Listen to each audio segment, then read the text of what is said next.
In this guide, I'll show you how to connect your Nintendo Switch to your Samsung phone hotspot. So the first thing you want to do is go onto your phone and swipe down in the top right corner. Now once you're here, tap on this little line in the box at the top, and you want to toggle on mobile data, and then press and hold on mobile hotspot.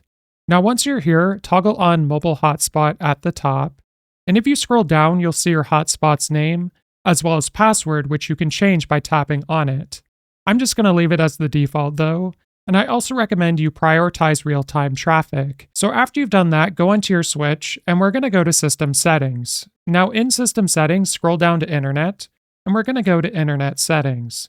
Now after a couple seconds, you should see your mobile hotspot appear under Networks, so we're going to scroll down and select it. Then all you need to do is enter in the hotspot password on your phone, and once you select OK, your Switch is going to connect to your device and then to the internet. This guide was helpful. Like and subscribe, and we'll see you in the next one.